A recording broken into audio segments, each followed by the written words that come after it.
आज की रात राजा की आंखों में नींद नहीं थी। 25 साल से चले आ रहे उसके साम्राज्य पर फिर से किसी ने हमला कर दिया था। आज रात राजा को 25 साल पहले की वो रात याद आ गई जब वो निर्भीक होकर युद्ध के लिए तैयारी कर रहा था। उस वक्त वह राजा सिर्फ एक सेनापति हुआ करता था और उसे सिर्फ राजा के आदेशों का पालन करना होता था। इसीलिए उसके मन में उस वक्त कोई भी अंतर्द्वंद नहीं चल रहा था। लेकिन आज सेनापति खुद राजा हो चुका था और अब उसे खुद अपने सेनापति को आदेश देना था। उसका एक गलत आदेश लाखों लोगों की जान का जिम्मेदार हो सकता था। राजा जानता था कि उसकी सेना विरोधियों के मुकाबले में बहुत कम है और इस युद्ध को जीतने की संभावना उससे भी बहुत कम लग रही थी। उसका मन तो बार बार यही पुकार कर रहा था कि आत्मसमर्पण कर दे ताकि लाखों लोगों की जान बच सके। लेकिन उसका दूसरा मन आत्मसमर्पण करने के लिए तैयार नहीं हो रहा था। वह कैसे अपने साम्राज्य को अपने हाथों से दूसरे राजा के हाथों में सौंप दे, जिस साम्राज्य को हासिल करने के लिए उसने दिन रात एक कर दिया। इतने लोगों को वो धोखा कैसे दे सकता है? तो वह कैसे इसे अपने हाथों से दूसरे के हाथों में सौंप दे? लेकिन यहाँ बात राजा के अकेले की नहीं थी, यहाँ बात पूरे साम्राज्य की थी। राजा बार बार ध्यान में बैठने की कोशिश कर रहा था जिससे कि वह अपनी अंतरात्मा की आवाज सुन सके। लेकिन बहुत कोशिशों के बाद भी उसे कोई आवाज सुनाई नहीं दे रही थी। इसीलिए वह कोई भी फैसला नहीं ले पा रहा था और उसके पास वक्त भी बहुत सीमित था। आज रात का ही तो उसके पास वक्त था। कल सुबह तो विरोधियों की सेना उन पर आक्रमण कर चुकी होगी। आखिरकार परेशान होकर राजा अपने महल की छत पर आ पहुंचा। छत पर पहुंचकर जब उसने आसमान की तरफ देखा तो आसमान में एक पक्षी निर्भीक होकर अपने मस्ती में अकेला उड़ा जा रहा था। राजा ने महसूस किया कि बहुत से लोगों की जिम्मेदारी उठाने के बाद कैसे एक व्यक्ति अपना अकेलापन, अपनी मस्ती, अपनी आजादी को खो देता है, क्योंकि उसे बहुत से लोगों को सोचकर कोई निर्णय लेना होता है। जब राजा को कोई रास्ता नजर नहीं आया तो वह अपना घोड़ा लेकर अपने गुरु की गुफा की तरफ निकल पड़ा। उसके गुरु ने उसे चेतावनी दी थी कि जब तक बहुत जरूरी ना हो मुझे ध्यान से मत उठाना। गुफा के बाहर जब अपने घोड़े को खड़ा करके जब राजा गुफा में पहुंचा तो उसने पाया कि उसके गुरु बहुत ही गहरे ध्यान में लीन थे। यहाँ फिर एक बार राजा के मन में अंतर्द्वंद चलने लगा।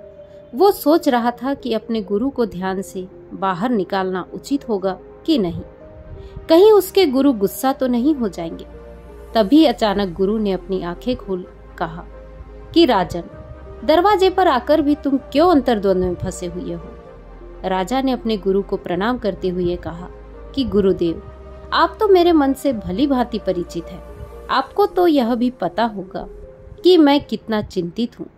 इसी चिंता के कारण मुझे नींद तक नहीं आ रही है।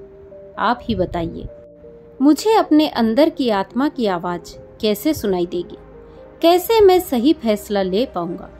कैसे मैं अपने साम्राज्य को बचा पाऊंगा? गुरु ने राजा को संबोधित करते हुए कहा कि राजन, हर इंसान के दो मन होते हैं। एक मन उसे कोई काम करने के लिए प्रेरित करता है तो दूसरा मन उसी काम को टालने के लिए उसे पीछे खींचने की कोशिश करता है। और यहीं पर इन दोनों मन के बीच में हम फंस जाते हैं। हम संशय में फंस जाते हैं और उसके बाद कोई सही फैसला नहीं ले पाते। और जो भी फैसला हम इस संशय की स्थिति में लेते हैं वो आधा अधूरा होता है और वो हमें आखिर तक पछताने के लिए मजबूर करता रहता है। राजा ने अपने गुरु से पूछा कि फिर इसका समाधान क्या है? गुरुदेव, ये तो मैं भी जानता हूँ कि मैं संशय में फंसा हुआ हूँ, लेकिन इस समस्या से बाहर आकर अपने अंतरात्मा की आवाज सुनकर सही फैसला कैसे लूं, यही मुझे समझ में नहीं आ रहा है। कृपया करके इसके लिए कोई रास्ता बताए, कोई तरीका बताए जिससे मैं जो भी फैसला लूं उस पर मुझे पछताना ना पड़े। गुरु ने बड़े ध्यान से अपनी बात कहना शुरू किया। उन्होंने बताया कि जीवन में कोई भी सही या गलत फैसला नहीं होता, ये सिर्फ हमारे मन की रची हुई एक लीला मात्र होती है। असली सत्य तो इस बात को जान लेने में है कि जो होना होता है वही होता है। हमारे और तुम्हारे करने से कुछ भी नहीं होता, कुछ भी नहीं बदलता, लेकिन फिर भी अपने अहंकारवश हमें यही लगता रहता है कि मैं अपने फैसले से दुनिया बदल सकता हूँ। सही और गलत के फेरे में पड़कर हम कोई कदम ही नहीं उठा पाते। अगर तुम गलत कदम भी उठाओगे, गलत फैसला भी लोगे, तो वो तुम्हें भविष्य में एक सीख देगा।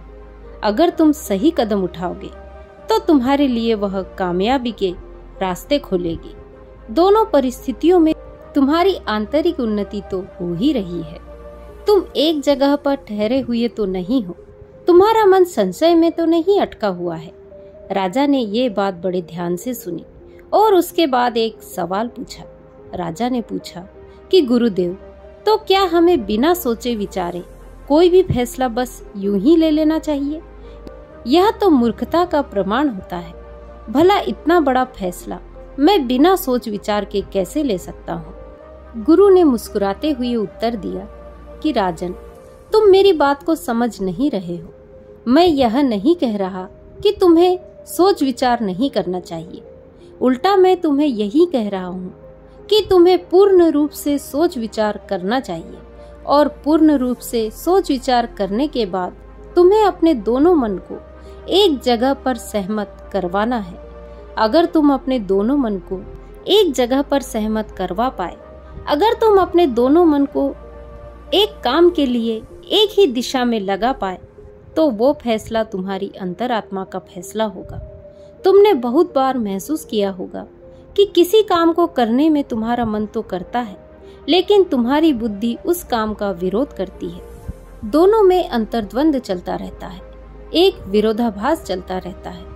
पर यह बात समझने की होती है कि जो बात तुम्हारे मन के अंदर से उठ रही है, कहीं ना कहीं वो बात तुम्हें सही रास्ते पर ले जाने की कोशिश कर रही है। वहीं पर तुम्हारी बुद्धि तर्क वितर्क के कारण उस रास्ते को साफ करने की कोशिश कर रही है। जैसे कि उदाहरण के तौर पर तुम्हारे मन को लग रहा है कि किसी पहाड़ी पर कोई खजाना छुपा हुआ है। तुम्हारा मन उस पहाड़ी वाले रास्ते पर जाने को कर रहा है, लेकिन तुम्हारी बुद्धि कह रही है कि वो पहाड़ी वाला रास्ता सुरक्षित नहीं है।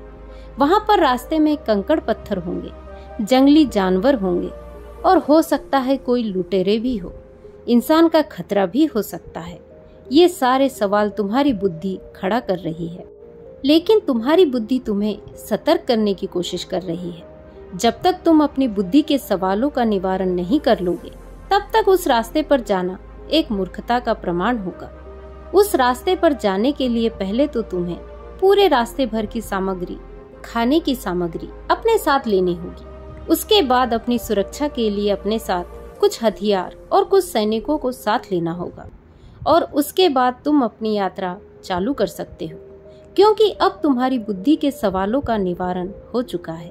लेकिन कुछ लोग ऐसे भी होते हैं जिन्हें पता होता है कि पहाड़ी पर खजाना है, लेकिन यह सोचकर कि पहाड़ी वाला रास्ता बहुत ही कठिन है, वो अपनी यात्रा कभी चालू ही नहीं कर पाते। हो सकता है कि उस पहाड़ी पर पहुंचकर तुम्हें कोई खजाना ना मिले, तुम्हें खाली हाथ ही लौटना पड़े। लेकिन इस सत्य को जान लेना भी जरूरी होता है कि जो होना होता है वही होता है, उसका अफसोस नहीं करना चाहिए। तुमने अपनी पूरी कोशिश की, पूरी मेहनत की, उसके बाद भी तुम्हें कुछ हासिल नहीं हुआ, तो वो होने को मंजूर था। उसके लिए तुम्हें अफसोस नहीं करना है, बस उस हार से एक सीख लेनी है। तुम अपनी कोशिशों को किस तरह और ज्यादा बेहतर बना सकते थे, सिर्फ इस पर सोच विचार करना है, ना कि व्यर्थ की चिंता में पश्चाताप करना है। आखिरकार मैं तुम्हें यही समझाना चाहता हूँ कि अंतरात्मा की आवाज तब सुनाई देती है जब मन और बुद्धि दोनों एक बात पर पूर्ण रूप से सहमत हो जाते हैं। गुरु ने राजा को सावधान करते हुए कहा कि राजन, एक बात अपने दिमाग में अच्छी तरह से उतार लेना, जब भी कोई हानि होती है तो वह अपने पीछे पश्चाताप जरूर छोड़कर जाती है। तुम्हें हमेशा यह लगेगा कि अगर मैंने इस तरह से ये काम किया होता तो शायद ये काम सफल हो जाता, और यह पश्चाताप हर एक असफलता, हर एक असफल काम में तुम्हें नजर आएगा। जब भी तुम अपने आप को किसी काम में नाकामयाब पाओगे, तुम यही सोचोगे कि मुझे दूसरे तरीके से ये काम करना चाहिए था। लेकिन समझने की बात यह होती है कि होनी कभी भी तुम्हें यह एहसास नहीं होने देगी कि यह होना ही था। तुम्हारे और मेरे हाथ में कुछ भी नहीं था। और कुछ सचेत, जागे हुए, होश पूर्वक जीवन जीने वाले बुद्धिमान लोग इस बात को जान लेते हैं और वो कभी भी होने के बाद पछतावा नहीं करते, क्योंकि उन्होंने अपनी पूरी कोशिश करके देख ली। उसके बाद जो होना था वह होना था, वह हुआ। उसमें पछतावा करने की क्या आवश्यकता। और जिन लोगों को अपने फैसले पर विश्वास नहीं होता, वो हमेशा अपने अतीत को सोच सोच कर दुखी होते रहते हैं। लेकिन बुद्धिमान लोग जानते हैं कि अतीत को कभी बदला नहीं जा सकता। बस वर्तमान में सही फैसला हम ले सकते हैं और भविष्य हमारे हाथों में नहीं होता।